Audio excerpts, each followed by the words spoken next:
Dipole, axial field, equatorial field, torque, work, potential energy. ഈ പറഞ്ഞ 6 കാര്യങ്ങളും അതിൻ്റെ ഇക്വേഷൻസും +2 2 ചാപ്റ്റേഴ്സിൽ ഒരേപോലെ റിപ്പീറ്റ് ചെയ്യുന്നുണ്ട്. അപ്പോൾ നമുക്ക് ഏതെങ്കിലും ഒരെണ്ണം പഠിച്ച് നമുക്ക് കമ്പയർ ചെയ്ത് സിമ്പിളായിട്ട് മറ്റൊന്നും പഠിച്ചുകൂടെ? അപ്പോൾ അത് എങ്ങനെയാണെന്ന് കാണിച്ചു തരാം. ഇറ്റ് ഈസ് ആക്ച്വലി ഇലക്ട്രോസ്റ്റാറ്റിക്സും അതേപോലെ മാഗ്നറ്റിസം. വേഗം നമുക്ക് ക്വിക്കായിട്ടൊന്ന് റിവൈസ് ചെയ്യാം.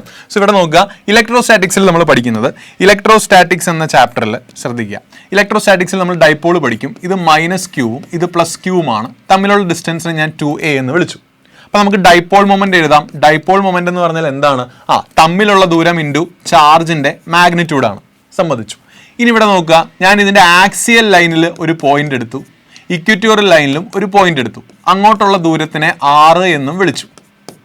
ആക്സിയൽ ലൈനിലെ electric field equation short dipole ആണെങ്കിൽ നമ്മൾ പഠിക്കുന്നത് 1/4πε0 ഞാൻ k എന്ന് വിളിച്ചു, കുഴപ്പമില്ലല്ലോ, into 2p by ഡിസ്റ്റൻസിൻ്റെ cube, 2p/r³ എന്നാണ്.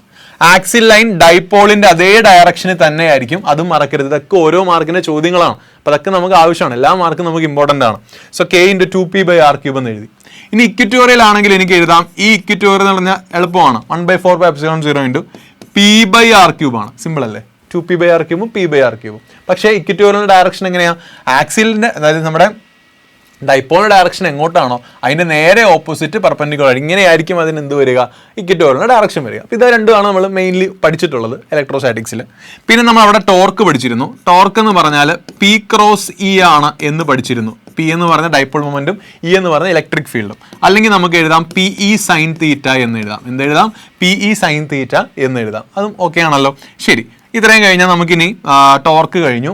ടോർക്ക് കഴിഞ്ഞാൽ വർക്ക് നമ്മൾ ആ ഇക്വേഷനിൽ പഠിച്ചിരുന്നു. PE × cos θ1 - cos θ2 എന്നാണ് നമ്മൾ വർക്കിൻ്റെ ഇക്വേഷൻ പഠിച്ചത്.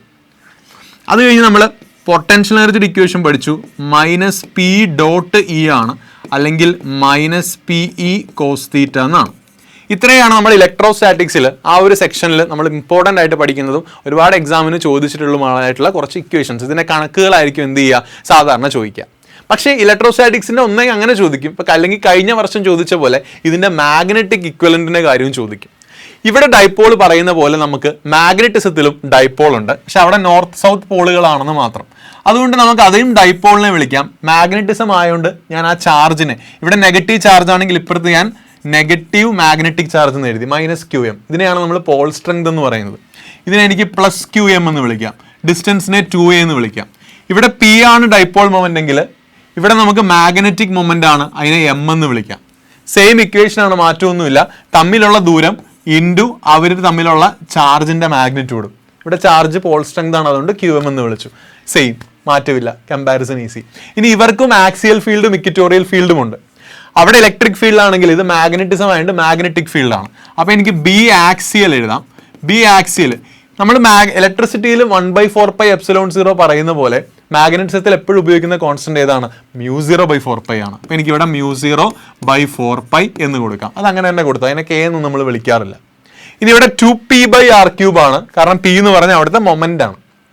അപ്പോൾ ഇവിടെ അതുപോലെ തന്നെ 2 ആണ്, പക്ഷേ ഡൈപോൾ മൊമെന്റ് ഇവിടെ m ആണ്, 2m/r³. സിമ്പിൾ അല്ലേ? ഇനി നമുക്ക് ഇക്വിറ്റോറിയലിലേക്ക് വരാം. ഇക്വിറ്റോറിയലിലേക്ക് വന്നു കഴിഞ്ഞാൽ μ0/4π ആണ്, അവിടെ 2m ഇല്ല, വെറും m/r³ എന്ന് എഴുതാം. കഴിഞ്ഞു. അപ്പോൾ ആക്സിയൽ ഇക്വിറ്റോറിയൽ ഫീൽഡ്സ് പഠിക്കാൻ വളരെ എളുപ്പമാണ്. ഏതെങ്കിലും ഒരാളെ പഠിച്ചു വെച്ചാൽ മതി, ഇത് തന്നെ പഠിച്ചു വെച്ചാൽ മതി. ടോർക്ക് നോക്കിയേ, ടോർക്ക് എന്ന് പറഞ്ഞാൽ P×E ആണ്. ഇവിടെ P എന്ന് പറഞ്ഞാൽ ഇലക്ട്രിക് മൊമെന്റ് ആണ്, അപ്പുറത്ത് മാഗ്നറ്റിക് മൊമെന്റ് ആണ്. അപ്പോൾ m×B എന്ന് എഴുതാം, അല്ലെങ്കിൽ എന്ത് എഴുതാം? MB sin θ എന്ന് നമുക്ക് എഴുതാം. അങ്ങനെയാണ് വർക്കിന്റെ ഇക്വേഷൻ പറഞ്ഞേ. PE ആണെങ്കിൽ അപ്പുറത്ത് എന്തായിരിക്കും? MB ആയിരിക്കും. അപ്പോൾ വർക്ക് എഴുതാം MB × ബാക്കി മാറ്റമൊന്നുമില്ല, cos θ1 - cos θ2. സിമ്പിൾ ആയില്ലേ? അടുത്തത് പൊട്ടൻഷ്യൽ എനർജി നോക്കിയാൽ -P.E എന്നാണ്.